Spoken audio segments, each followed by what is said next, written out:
Yeah, the band is back together tonight on the Sports Exchange. Am I loud? I don't know. Can I be louder? Maybe you don't want to know. Candy, well, she's doing okay. She's a trooper tonight. I only know that our incredible producer slash broadcaster is doing well. But welcome to another edition of the Sports Exchange. JB Ellis and I and Candy will be at Super Bowl 59 next week in New Orleans, Pennsylvania Sports. Scotty Flapper and the crew. You know it.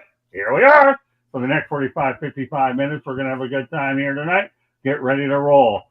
So with that said, we're going to be talking predominantly football tonight, and I have a couple of other sports that I'll talk about that I generally don't talk about. But I have a couple of news updates before we get to the topics at hand. Before I do that, Pens and Sports, welcome back. Thanks for having me. And Katie? Thanks for having me, Scott. JB Ellis is back in the house, Mr. Ellis. Always happy to be here, guys. Good to have everybody back. Good to see you, George. And great segue to the guy that helped me start this whole thing way back when. Okay. Good to be back on Wednesday night. Sports Exchange. I love it. All right. Well, I got some news updates before we get to the topics at hand. News update. New York Jets have hired Steve Wilks as their defensive coordinator. Steve Wilks sent out last year looking for the right opportunity. Be reunited. He'll be working for Aaron Glenn. Viewership for the AFC Championship game was 57.4 million. What do you expect? You got the Kansas City Chiefs and the Buffalo Bills. And the NFC contest drew 44.2 million between the Washington Commanders and the Philadelphia Eagles. Couple news updates. Nobody has to comment unless they want to, or we could save it later. Lots of things to talk about tonight. With that said, leading topic, despite Washington not making the Super Bowl, Jayden Daniels is the third rookie QB to win multiple playoffs. Road contact. All right, Pensman. Good accomplishment for Jayden. I'm happy for JD. JD did really good.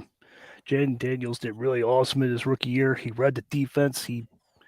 That's a hard, besides the Cowboys, that's a hard division to compete in. And Giants, they should get their act together. The Eagles, they fought hard. They split it in the season. So I'm happy for Jayden Daniels. JB Ellis. Listen, when he got drafted, I said, oh, no, we have to play him twice a year. If you don't know, I'm a Giants fan. But that was my first reaction, was we got to play him twice a year. Oh, no. We got Jalen Hurts in Philly. Now you got Jayden Daniels in Washington. The kid is special. He's going to be really good. He had a phenomenal season. He helped make the Redskins relevant, or the Commanders relevant, and they were irrelevant for how long? The last time they were relevant, they were known as the Redskins. So, he had a great year, and there's more to come from him. It's going to be a tough division. The Giants have the work cut out for them, but phenomenal playoffs. They weren't ready for Philly.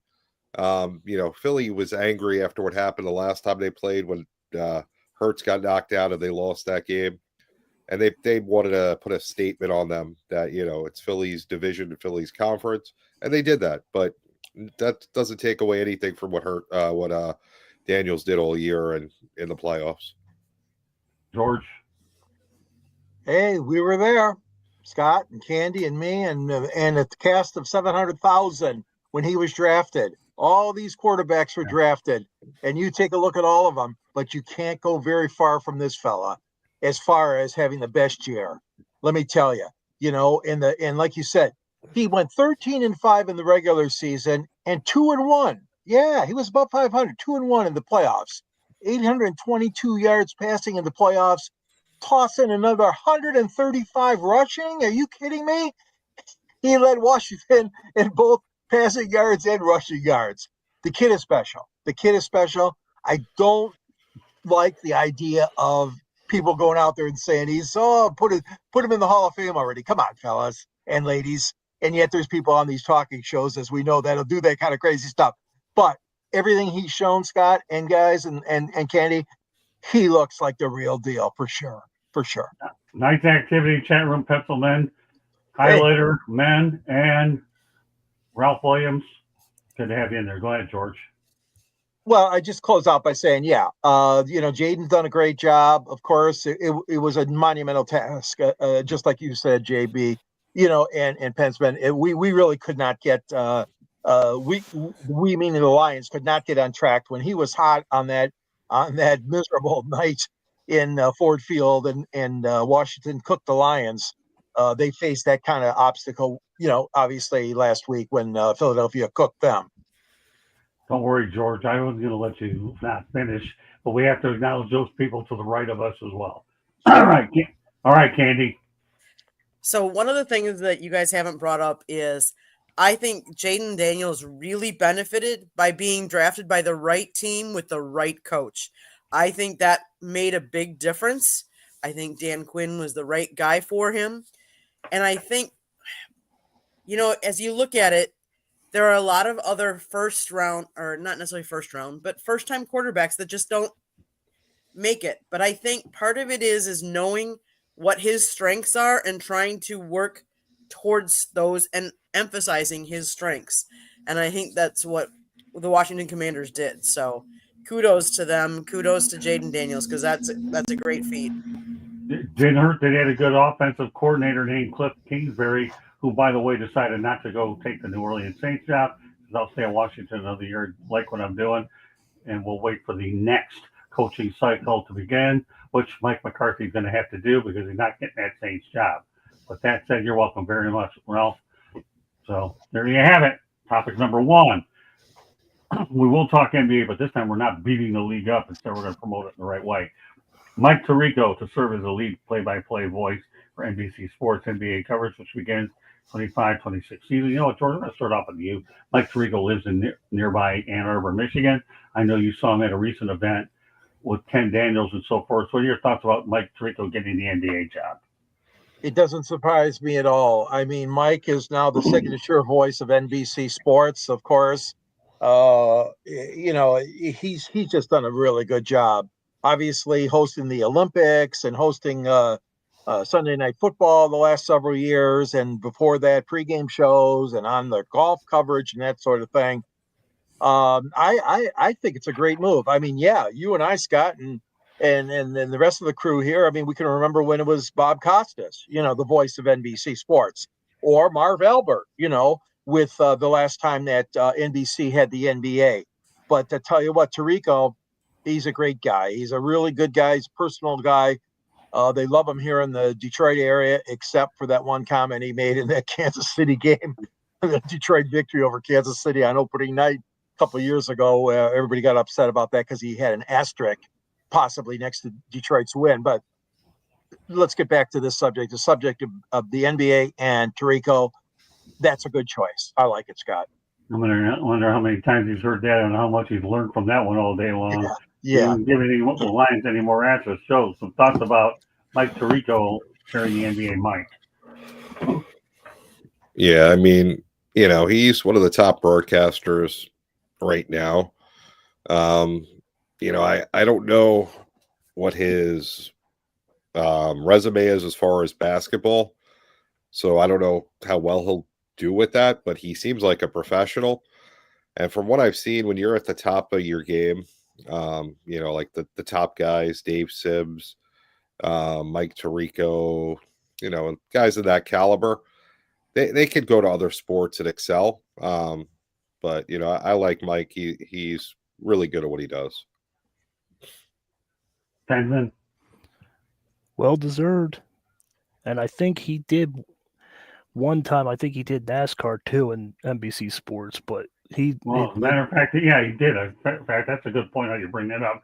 I think he went out there. I don't think he called a NASCAR race, but he's been the host for so many. Host, yes. Right. Host. Yeah. Yep. Yeah, that's what I was getting at. Yeah. But like JB said, he'll excel, and I think he'll be all right with that. But NBA made a right move. Okay, Candy. Tirico joined ESPN back in 1991. He handled ESPN's Thursday night college football package, college basketball coverage from 97 to 2002, NBA coverage from 2002 to 2016, golf coverage on ESPN/ABC from 97 to 2015. Since joining NBC Sports, Tirico has become the lead primetime host of the Olympics on NBC. He was the lead play-by-play for Notre Dame football on NBC, host of the Triple Crown races on NBC, host of NBC's Football Night in America. He was the host of NBC's coverage of the Indianapolis 500 and also hosted NBC's coverage of the Stanley Cup. Kudos to him. I've actually met Mike Tirico before at a Super Bowl. One of the nicest guys you'll ever meet. My favorite all-time announcer who did practically everything was Brent Musburger, my idol. And when I think about Brent Musburger, though, I got a great story I have to tell y'all in New Orleans. Okay, I had a guy on last night who was very lively, and he drank some of that stuff that Bob Uecker promoted once upon a time. For those of you that understand it, those of you that do, those that don't. But the reality is when I went to New Orleans the first time, I went to the 1982 Final Four and saw Brent Musburger. I got lost on a Gray Line tour, and one of my friends was on it with me. We were staying at the YMCA in downtown New Orleans. I mean, we couldn't find a room anywhere, and that was back in 82, people. 82! So what do you think happens? I lost my tour, lost my $20. That cotton picking stinks! Really? Seriously? And now I'll go back to New Orleans for this. Bourbon Street. Where do I go? Bump across some people from from actually Michigan, and I was wearing a Michigan Tech Huskies shirt, jacket rather. I took my second warmest jacket, and as it turns out, it was pretty cold and windy then. So what do you think I happened? I brought across these nice people. They took me to this place called Pat O'Brien's. If you don't know what a hurricane drink is, you have 2 or 3 of those things, you'll know what it is. I can guarantee, I don't care if you call it the Gulf of Mexico, the Gulf of America, whatever the heck you want to call it. I got so hammered at Pat O'Brien's, it was unbelievable. And I'm going to tell you one thing. I couldn't find a cab on Bourbon Street. You know why, people? There wasn't one. So these people were nice enough to give me $20 for a cab. And I couldn't find one. I put it in my pocket, got my money back for the tour. And then my friend, who was waiting for me over at the YMCA, says, where have you been? Not where you've been. This guy's out here seeing these grave sites that are above ground, because everybody knows in New Orleans, they're below sea level. And instead of me allowing me to go ahead and sleep this hangover off, what do you think he does? He takes me to Popeye's Fried Chicken. Why are you taking me there? And let me tell you, if that isn't the spiciest chicken I've ever had, tell me something was. And back then, it was in 82. I didn't know what a Cajun was then. But you want to talk about the quickest way to get rid of a hurricane, people? Heck, go out there to Popeye's Fried Chicken. Those 3 or 4 things will put you to sleep pretty quick. And then I ended up going to sleep early. I was snoring so cotton picking loud, he woke me up and never got back to sleep. And he was snoring, and I couldn't wake him up. That wasn't fair. But you know what? I got the Bourbon Street treatment, and that wasn't so bad. So there you go. Brent Musburger, you're the reason I lost that money, but I got it back later on. That's my Brent Musburger story for the night. So you go to New Orleans, Bourbon Street, and that's where Candy and I and Joe are going to make our way somewhere along the lines. All right. That's my New Orleans story. I don't normally talk about this sport, but I'm going to do it tonight. USA and Madison Keys upset 2-time defending champion Aryna Sabalenka of Belarus 6-3, 2-6, 7-5 in the Australian Open final on Saturday night to collect her first Grand Slam title at age 29. Everybody's thinking, have you already had that Pat O'Brien Hurricane drink tonight? Because you're talking about tennis. But once upon a time, there was Chris Everett, Billie Jean King, Martina Navratilova, like when I was growing up. And if that wasn't good enough, George in his book had me paired with Jimmy Connors. And, of course, we all know about Boris Becker, John McEnroe, and the rest. So, Candy, I know you like to talk about tennis first. What are your thoughts about me, number one, talking about tennis on this show? This isn't cornhole. This is tennis. It's your sport. I'm impressed. What can I say? You talking about tennis, it takes an awful lot for that to happen. But kudos to her for, finally winning when she was, what you said, 29 years old? Yeah. I would say in tennis, you don't have as many of the like you said, the big names anymore. The Jimmy Connors, the McEnroe, the Chris Everett's, the Martinas. We have Coco Gauff from down here. So yes, but good for her. Kudos for her. Love the sport. I love to play it. Haven't played it in a while, but it's one of my favorite sports. There you go, people. I don't know when I'm going to talk about tennis again, Pensman, but you're going to talk about it for the first time. What's your thoughts about the accomplishment of this year? Yeah, I got to report that last I don't watch it, so if she wins at that age, I'm proud of her. So that's all I can say about that. Yeah, I tell you what, bringing this subject. I don't follow tennis. Bringing that subject on you to get that laugh was definitely worth it. All right, JB, you got it.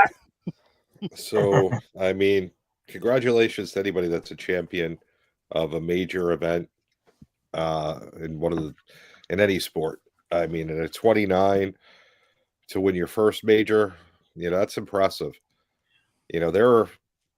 For people that don't know, if you want to find out about tennis, bet on it, because there are tournaments every day, and they range. They go way down to like levels that we could maybe get a point at. We couldn't win, but we can maybe get a point. That's how many different levels there are. So to get to the top of the pro game and win a major, especially at 29, that's an accomplishment. Good for her. All right, George, you and I got to have a little bit of a trip down memory lane. The first event that we ever saw at the Palace of Auburn Hills was when Andre Agassi opened up the Palace of Auburn Hills. So this is a two-parter, George, okay? Number one, what are your thoughts about what the young lady accomplished? Well, and secondly, let's go back to that time that we had a chance to watch at the Palace. Yeah. Madison Keys, she's been waiting a long time. She's been waiting a very long time. She's been in 46 Grand Slams. Now, not the finals. She's been in 46 Grand Slams, which is Australia, Paris, London, Wimbledon, and New York. So this gal's been waiting a long time. She's 29. It took her 7 years from her first appearance in a finals. But now I tell you what, it was great. It was great seeing her win. I know a lot of people don't follow tennis like they used to, but that's a long time for her to be in 46 Grand Slam events and finally get the victory. And what a great comeback. She became the first woman in 16 years, they said, to defeat the top two seeds at a major. You knocked off the number one and the number two. My God, you deserve to win. Great job, Madison Keys. Represent the United States very well. Like to see those U.S. athletes get wins in those major tournaments like that. She actually was born in Illinois and now lives in Florida. She's ranked 14th and was seeded 19th and was playing in her second major final after being the runner-up at the 2017 U.S. Open. Oh, yeah. And her coach is her husband. Well, Andre Agassi has good taste in women. All he did was marry Steffi Graf. That isn't bad. If that doesn't define the word love, tell me what it is. Bad analogy. But I'm going to a good station break, Candy. Station break. Okay. The South Florida Tribune Publishing Company published a book, Lessons from the Microphone, Tuning into the Enduring Wisdom of Visionary Leaders. It is written by your host, Scott, the Motor City Manmouth Morganroth. It is available on Amazon, Barnes & Noble, Kindle, Google, and Apple Books. It talks about Scott's 40-plus years in the media industry and how it has changed. There is also a link on our website, www.southfloridatribune.com, where all the men on here write for us, and I take pictures here and there. But there's a plethora of other great content. Go check out the website. If you want to advertise, call Scott, 954-304-4941. If you like to listen to podcasts, you can find us wherever you get your podcast. And if you want to be a guest on the show, email us at southfloridatribune@gmail.com. Back to you, Scott. All right, very good, Candy. All right, 3 more topics to get to. We will have time for parting shots, by the way. Opponents have had more penalties than the Chiefs in 11 straight playoff games. This comes from CBS Sports. What are your thoughts about that, Pensman?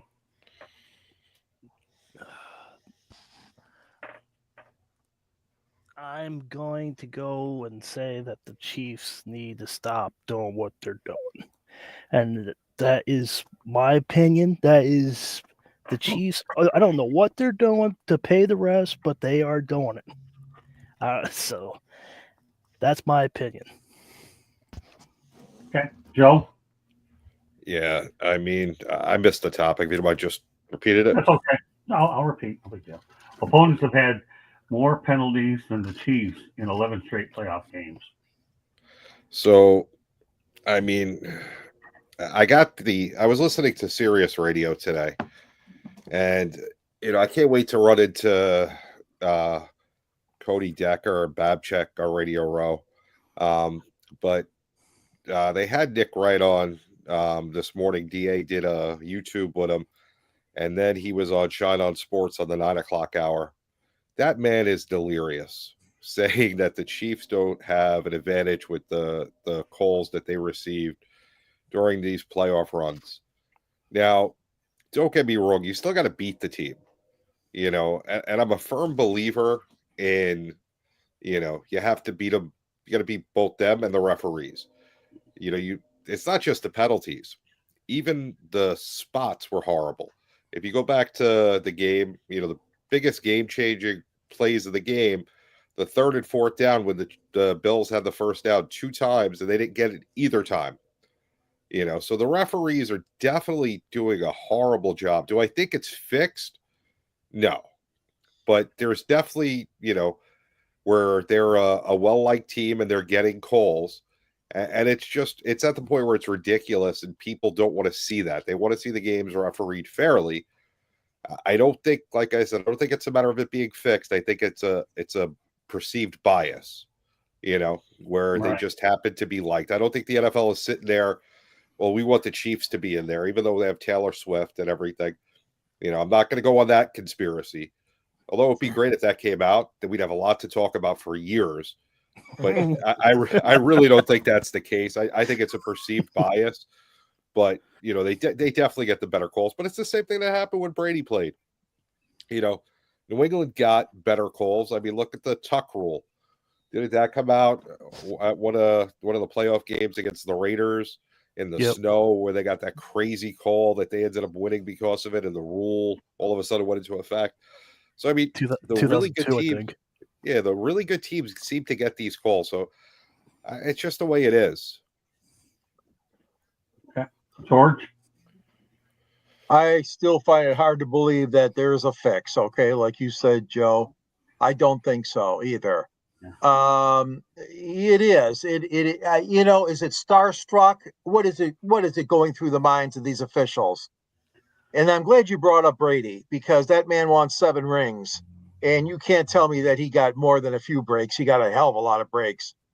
This situation is just getting totally out of hand, though. Now, I mean, calls and like the spotting of the ball, everybody could see that it was wrong, and yet you go to the replay official and they seem to get it wrong. The thing that I like is you got these officials up in the booth now, Gene Steratore and these different guys, these ex-officials that are commenting on these calls and pulling no punches. Steve Javie, my friend, does it for the NBA for ESPN during the finals. And it's a good idea. I like it. But anyways, they're finding stuff too that doesn't seem to make a lot of sense. Whether it's a penalty called or not called, interference is always a big one. And then, of course, like you said, spotting the ball. Come on, let's have a clean game. Let's have a clean Super Bowl game. A man from Michigan State has got the honor, Rod Tolbert, second Super Bowl as the referee, the lead ref, and I'm hoping that he calls a great game. That's all I can say. Well, I'm a little mixed on this, so I won't really go either way. But the one thing I'm going to say about that Buffalo Bills Kansas City Chiefs game, tell me how on earth Joe Brady could sit there and keep doing this tush push 3, 4, 5, 6 times to the left. I don't know why. They're already waiting for it. Why don't you go out there and do it to the right, throw a little screen pass? You talk about the most predictable thing that they're planning for. Seriously? Really? I mean, come on. I understand the tush push is one of those things here, but you can't. Josh Allen can do it so many times. At some point, somebody's going to figure it out. So, the object of the game is to score more points than the other team is really what it is. And unfortunately for the Buffalo Bills, now we talked about this on last night's edition of Inside the Pigskin. Patrick Mahomes 4, Josh Allen nothing. But the tush push. The Buffalo Bills had opportunities to win this game. Better teams, like Joe alluded to, Brady has the calls. But in the end, you just have to make one more play than the other. And unfortunately for the Buffalo Bills, they weren't able to do that during the AFC Championship game. That's where we stand. A couple of other topics I want to get to. There will be Scott? time like this. Yes, Scott, Candy. can I put my 2 cents in on this topic? Yeah, sure. Go ahead. So what I'm going to say is, do I think it's fixed? No. But I think in all sports, the top teams, top talent get the calls in their favor. Does LeBron James get the calls in his favor? Did Michael Jordan get the calls in his favor? Yes. Did Tom Brady? Yes. So I think that's what we're seeing is the top talent or top tiers, whether it's individual or team sports, they're going to get the calls. And it's just the way it is until it's changed. So my 2 cents. Thanks, Scott. 2 cents meant a lot. Thanks for reminding me. Appreciate it. All right. National Football League announces a content partnership with Bleacher Report and House of Highlights ahead of Super Bowl 59. George, you know, you and I are definitely big media guys. What are your thoughts about this partnership? Well, nothing surprises me anymore. I mean, you know, they're always looking for different avenues. They're always looking to reach a different audience.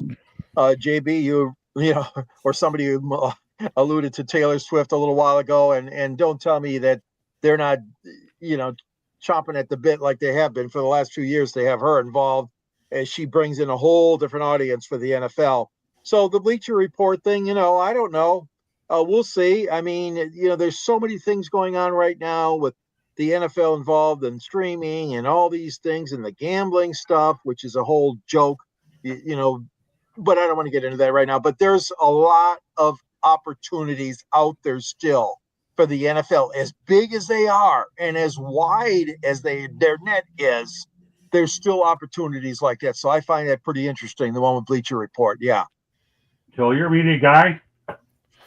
Listen, you know, when you run an organization like the NFL, you know, you could do one of two things. You could keep trying to grow it with strategic partnerships and figure out where you can get the next generation of fan in and the people that aren't paying attention. Or you could do what MLB is doing, what the NBA is starting to do, and do absolutely nothing. You need to always try and find the people that aren't watching and what you could do to bring them in. And that's why, you know, having these partnerships are great for the NFL. And Bleacher Reports is well respected. They've been around a long time. Last, I believe, I don't know if they still are owned by, but Turner owns them. And Turner Sports has done a fabulous job in putting a whole bunch of things together. What they do with the NBA, you saw the outcry when they almost lost the NBA show. Right. You know, it's just a good organization, and that's a smart move by the NFL. Benson?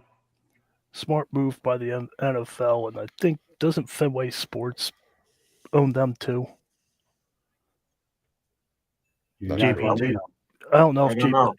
I don't know. I thought Fenway Sports owned them too, but I think that made a smart move by the NFL of bringing them on. Candy? You're muted, Candy. By aligning NFL content with Bleacher Report's digital-first content platform, we can expand the reach of our sport and deliver the content fans crave on a new level. So that they are actually doing it right now, capturing it on the Super Bowl, the NFL Draft, and the NFL Scouting Combine. And they started the partnership ahead of Wild Card Weekend. So it's providing the next generation of fans with a new way to access highlights and game recaps. For those of us that cover the NFL, we know that we can only use very little snippets because of all the TV rights and stuff like that. So kudos to Bleacher Report. Okay. Well, that's true. So all I can say is it just makes our responsibility, Joe, that much more intense when we try to dig our own hay, right? But yes, this is a great partnership between two organizations, between Bleacher Report. To me, they're as credible as you get. They're one of the best content providers out there, and the NFL knows how to line themselves up with the right partners, and they definitely did quite well with this one. Last topic of the night, then we're going to go to parting shots. I hope everybody has one, because I certainly have one. NFL and YouTube doesn't access. Actually, they'll debut an access pass for legends, opening doors to the new wave of, get this, athlete media. Brandon Marshall kicks off the initiative with Cam Newton, JT O'Sullivan, and Kurt Benkett also taking part this year. So, all right, Pensman, some thoughts about NFL and YouTube. And the biggest two words you have to remember is athlete media, Pensman. Think of it this way, athlete media. Because this is what it comes down to, athlete media, YouTube. Trying to break it down simple, go out there and see if you can clear it up. JD Wyatt, glad to have you in the chat room. Great stuff. He'll be on in a couple of weeks with JB Ellis. So meanwhile, go ahead. Just proud of him. He's a good athlete, so just proud of him what he's doing. So YouTube's growing, YouTube TV's growing. So I approve of it. It's good. Who's the he? I need to know who the he is. I got 4 of them. Wow. I don't know.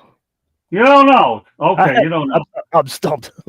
All right, you stumped. That's okay. Don't be afraid to admit you're stumped. Not everybody knows everything about every topic, but all you have to understand about this whole thing depends on, with all due respect, it's athlete media, and they have 4 credible athletes involved. And we all know how big YouTube is, and that's what everybody's looking for, is subscribers, right? In order to build their brand. So that's all. I'm not giving you a hard time. I like to joke around with you. Oh, yeah. Plus, YouTube TV is getting bigger, too. Well, it is. And that's where the NFL ticket is. All right. We'll turn over to Joe. Listen, I mean, it's a crowded space. Everybody's getting involved in athlete media. Believe, which Sideline Sports is one of the shows on there. Alumni Network, which Sideline Sports is on. Those are just 2 of the avenues we're on. And, we have Dave with us. Then there's YouTube. There's, the mainstream ESPN, Fox Sports, which have athletes, YouTube, Yahoo. It's a crowded space, and it's good and it's bad. For us, it makes it more difficult. I don't know everyone's background. I didn't go to school for journalism.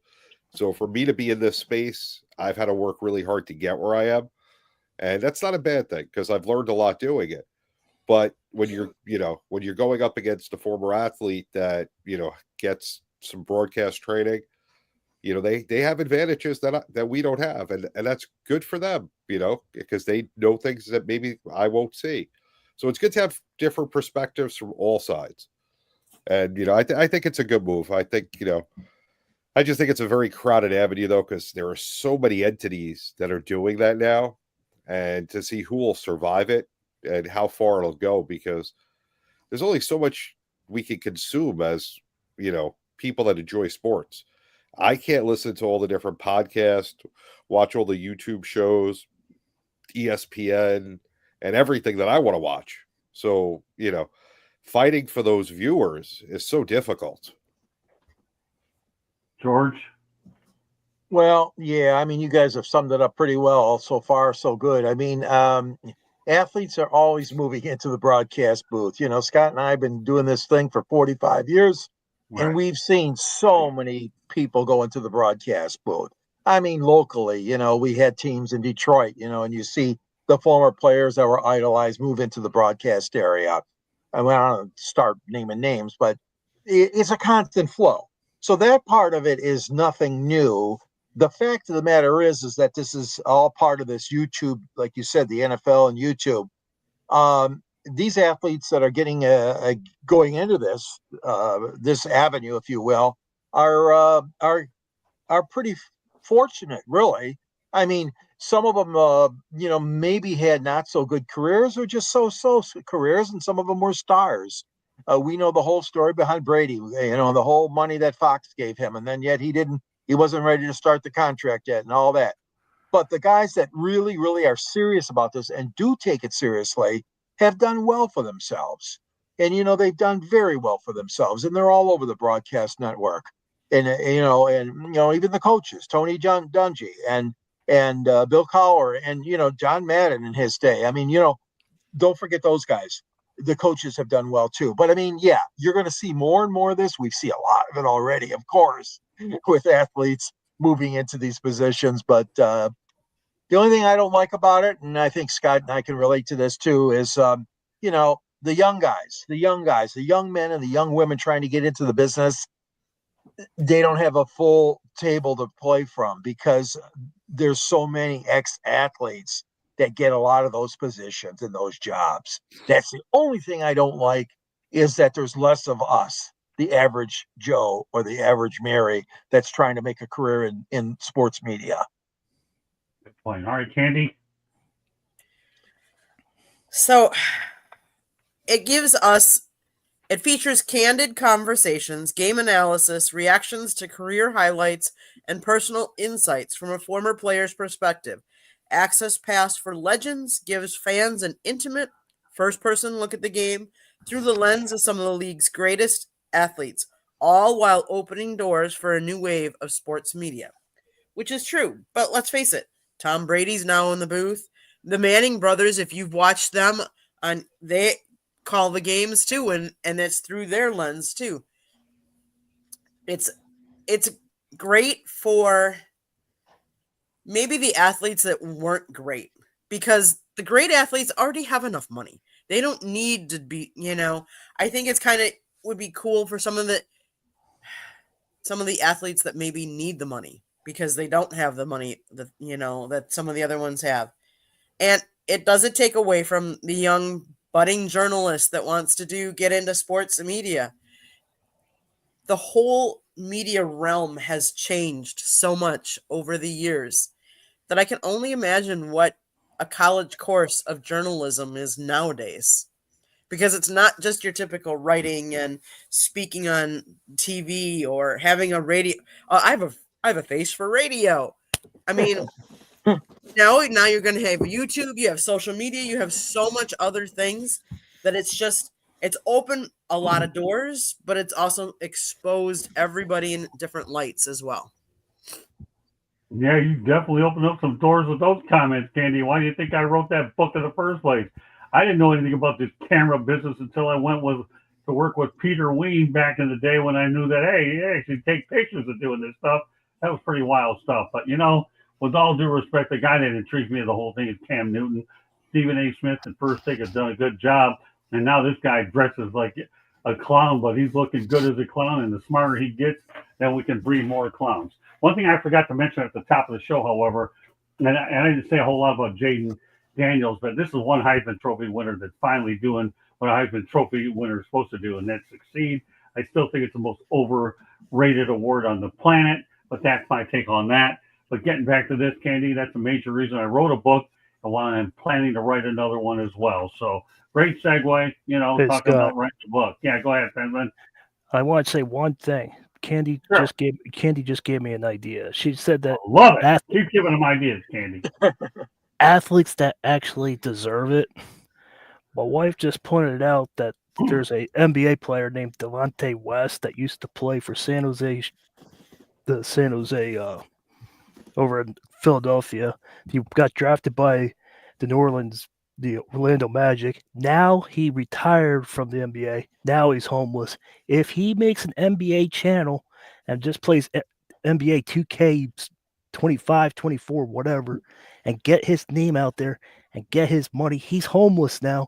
So all he has to do is come back in here and just get his name out there. That would be good. Cam Newton's over here playing NCAA football. He doesn't need to. He already has a Super Bowl title. He has over $100 million. Give West a chance. Well, he came close, but I know where you're going with it. Yeah, Cam Newton has made a fair amount of money, and I don't know who provides his wardrobe, but you can rest assured we're providing his wardrobe for Cam Newton. It's Steve Harvey. It's pretty interesting. I like the way he dresses because his character is what it is, and ESPN builds everybody up on the planet. They just can't retain any announcer. But it might be Steve Harvey. Who knows? And Delonte West is an interesting story. I understand.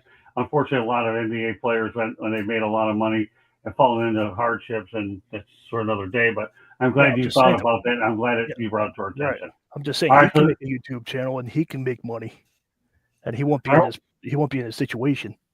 Well, now let me ask you a question, Penman. What's that? You have a parting shot? Yeah. What is it? You want me to do it now? Yeah. Jimmy Butler is suspended again for the third time. Jimmy Butler, get out of the NBA. Do not compare yourself to Ron Artest. You're not Ron Artest. Get out of NBA. You go up. You do not talk back to Pat Riley. Pat Riley is your boss. You never talk back to your boss, period. That's my party shot. Maybe I wish I didn't give you one because I was thinking about it too. So I may just expand on yours though, but that's okay, Penman. I'll take your party shot all day long. All right, Katie, you can come up with yours. Great stuff, Penman. I love it, kid. So mine is kudos to the Wisconsin Pro Baseball Park District. They approved a $54.9 million that was needed to winterize American Family Field. This means that as soon as next year, the home of the Brewers will be able to host concerts and other events year-round. Winterizing the stadium means the stadium will be able to be heated to 68 degrees inside, while outside temperatures drop to minus 10 degrees. So now they'll be able to use that stadium for more than just the couple of months that they've been using it. So kudos to them because, I mean, that was a big expense. You know, the stadiums. So happy for them that they'll be able to host other events, other concerts there. Well done, Katie. I like that. Really good. Okay, George, what's yours? Well, I know that you guys talked about this already on the other shows, but my parting shot is again farewell to two class guys. Obviously, Aaron Glenn moving from Detroit and the Lions over to the New York Jets. And then, of course, Ben Johnson, the offensive coordinator, moving over to Chicago and the Bears. But that's not it. Already gone also from the Lions is defensive line coach Terrell Williams, receivers coach Antoine Randall, and JT Barrett, who's like an assistant for the quarterbacks coach, Mark Brunell, and Mark may go too. There's a lot to be said about this. It's sad for Lions fans. Okay, it's very sad, but this isn't something that came unexpectedly. Dan Campbell's been talking about this to the fans and to the media and telling this story on how great his assistants are for several years now. And those guys have held strong and came back, and they really thought they could do it this year. Obviously, finishing 15-2. Oh my God! In the regular season and not making the Super Bowl was painful. But hey, I don't blame them one bit. Any of these coaches for leaving the Lions. They have a hell of a program. They had a hell of a training ground, and led by Sheila, the owner, and then the whole staff and the whole culture changed. So farewell. We're gonna miss you guys though, and good luck in your jobs wherever you go. Jets, especially, and the Bears. Oh no, not good luck to the Bears. They're in our division. All right, JB. All right, I got two for you. So let's start with Hal Steinbrenner. Little Weasley, rich, stuck up, useless, disgrace of a son to his father, who spoke with Meredith Markowitz on the S Network, complaining about payroll and how they can't afford it. Meanwhile, his team is worth $7.55 billion. But he had the nerve to say how he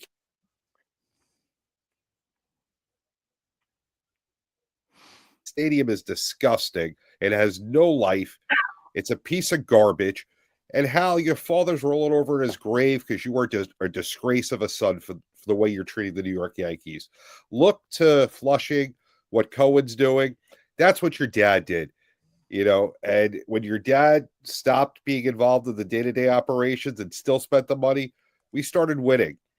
Guess what? We ain't going to win it against the Dodgers anytime soon because you don't want to spend money. It's a disgrace.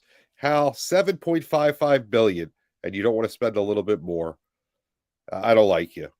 Let's stay in New York. Let's go to college basketball. St. John's Red Storm ranked 15th in the nation. They went to Georgetown, the classic rivalry, St. John's, Georgetown. Last time they played, Georgetown was up 15 in the first half, 17-2. St. John's had a great comeback and won the game at the Garden.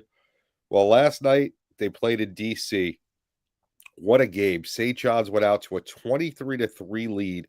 led by 25 at the half, ended up winning by 22, if I'm correct. Rick Pitino has made his usual second-year jump, has this team ready to go. They're tied for first place in the Big East. A couple of big games coming up with Marquette and UConn.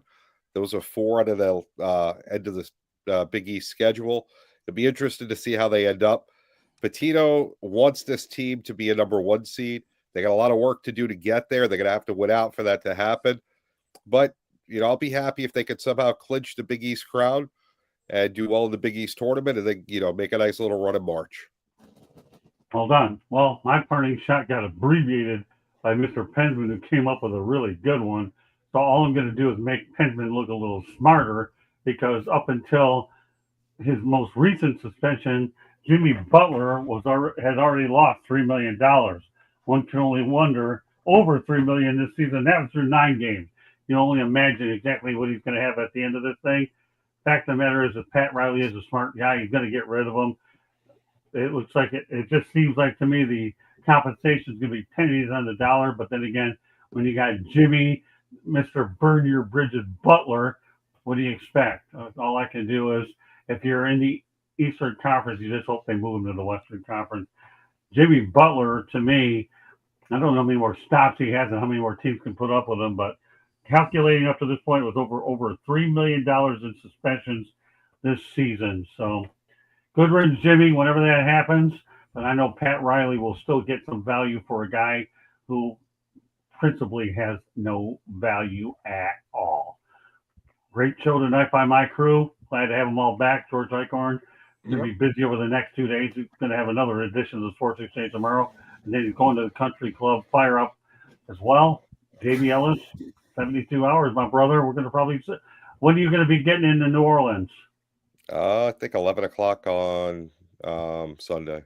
Okay, yeah, we'll be there on Sunday sometime too. We'll go as far as this motor mouth can take us.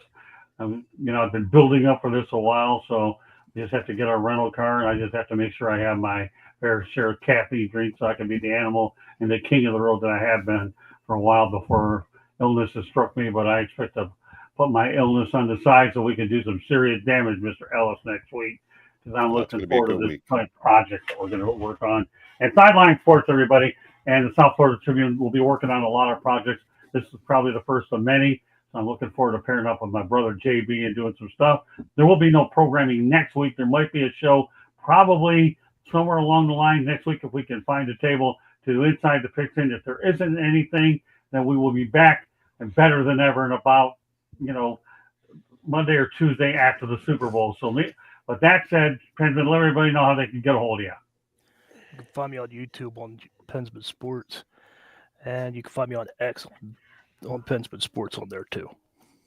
Okay. All right, JB Ellis, let everybody know how they can reach you. So sidelinesportsnet.com. It's the website, Candy Design. I write for Scott will write, George will write on there. Candy has some pictures up there, the rest of the sideline people. The website's scrolling across the bottom of the screen. If you're in New Orleans next week, you may get a chance to see myself, Scott, and Candy. We'll be on Radio Row all week and a lot of the different events going on around town. If not, you'll have to wait 2 weeks to see me, or actually 13 days, because I'll be back with Sideline on Tuesday every week, 8:30 p.m. But no show next week because we'll be on Radio Row. But looking forward to next week. It'll be exciting. Another Super Bowl. Very good. My 5th Super Bowl coming up, or with George and I with the Detroit Monitor. George, I'll tell you what, you haven't had an opportunity to promote your book. You're going to get 3 opportunities over the next 2 days, starting with the first one. Go ahead, George. Well, thank you, Scott. Been great being on with you guys again. Candy just put a picture up there of Detroit Sports Broadcasters on the air. And as was mentioned, I write for JB's site, I write for Scott's site.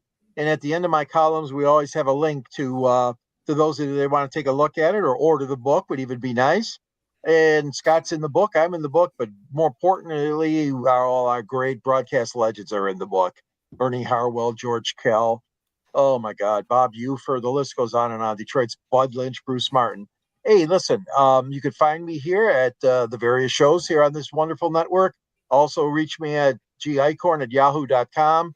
And on Twitter, you can reach me at SanGSports99. Plus, I do a lot of work on LinkedIn as well as Facebook. So great being on the shows again, and thanks for having me on. You're very welcome. All right, Candy, take us the rest of the way. South Florida Tribune Publishing Company published a book, Lessons from the Microphone, Tuning into the Enduring Wisdom of Visionary Leaders. Talks about old school media versus new school media, and it is written by none other than our host, Scott, the Motor City Madmouth Morganroth. It's available on Amazon, Barnes & Noble, Kindle, Google, and Apple Books. There's also a link on our website, www.southfloridatribune.com, where there is a plethora of writing by all of the gentlemen on here. There's some pictures, plethora of other great content, so go check it out. If you like to listen to podcasts, you can find us wherever you get your podcast. If you want to be a guest on our show, you can email us at southfloridatribune@gmail.com. If you want to advertise, you can call Scott, 954-304-4941. And if you see the red subscribe button in that lower right-hand corner, that means you have not subscribed yet to our channel. I don't understand why not. Please do so, and then share us with all your friends and family, especially ones you know would enjoy. Monday nights, we talk baseball talk. Tuesday nights, we talk football. Wednesday and Thursday nights, you just never know what we're going to be talking about. And stay tuned for tomorrow night. You never know what Fire Up is going to have up its bag of tricks. And then you can also catch me Tuesday nights on Chicks and Salsa or Three Chicks in a Pod. And we just started streaming also, so wherever you get your podcast, you can listen to the girls talking sports as well. Back to you, Scott. Thank you, Katie. Well done. Also tomorrow, Sports Exchange will feature George and I, and Rod Peterson will be talking about hockey tomorrow on the Sports Exchange. That will be your lead-in show. We do that show at approximately 8 o'clock p.m. Eastern Time. George and I, Rod, will talk about the NHL top storylines as well. Unless Penman does any streaming on the network next week, we'll be off until probably a week from, about a 12, 13-day hiatus, but there's plenty of good shows. And we'll have plenty of great videos from the Super Bowl in New Orleans as well. Joe Ellis and I are definitely going to be doing some stuff together. I'm looking forward to seeing what the two of us can do as well. So there's a lot of great things in the works, and we have a lot of ambitious projects. Don't forget, too, spring training. Can you believe that, people? It's going to be coming up in the next 3 or 4 weeks. Yeah. Baseball show is great. 108 Stitches Baseball Talk. Yankees repeat that coming up. Yeah. And not only that, Inside the Picks, and I have a great crew last night. We had, who we actually had on who was absolutely fantastic was, Kyle Nash. She did a great job, and Jennifer Lewis, as JB knows, she's a really excellent commentator as well. So have a lot of great talent in the system here between Sideline and the South Florida Tribune. I'm certainly looking to acquire a lot more of it, and I'll continue to find the best possible commentators suited for this particular type of entertainment. And we're not a one-trick pony. We do non-sports related shows as well. I have a lot more of those guests lined up after we get back. So, and I'm looking forward to doing some motorsports. One last thing I want to bring to everybody's attention. There was a passenger plane that crashed near DC area's Reagan Airport after colliding with a helicopter. There are fatalities, so rest in peace to all of those that lost their life tonight. Thanks for bringing that up, Candy. Yeah, rest in peace for those people up there. Hard to end the show on that note, but rest in peace. And again, we don't only talk sports. If it's sports, news, whatever, we certainly do our best to try to bring it to you in a very timely manner. With that said, on behalf of Pensman Sports, Candy Ebling, Davey Ellis, George Eichhorn, my name is Scott Morganroth, Motor City Madmouth. Thank you for joining us here on the Sports Exchange. Great work for those individuals that participated in the chat room as well. So we will see you soon. And please keep looking at our programming on the South Florida Tribune YouTube channel, because there's a lot of great material that if you haven't seen it, this is a good opportunity. And I'll be bringing some other stuff in there. And one last thing I forgot to mention, Don Beebe, Super Bowl champion for the Green Bay Packers, participate with the Buffalo Bills and a member of the inaugural Carolina Panthers. Did a good one-on-one interview with them on Monday night. Went about 58 minutes. So hope you have an opportunity to watch that. So on behalf of my crew, thank you very much. And we will see you the next time. Have a great weekend. Enjoy the Super Bowl. No Super Bowl predictions. because I never get mine right unless somebody dares to come up with one before we sign out. Anybody? Yes, no, maybe so. Okay, good. We're done. See you soon. Have a good one.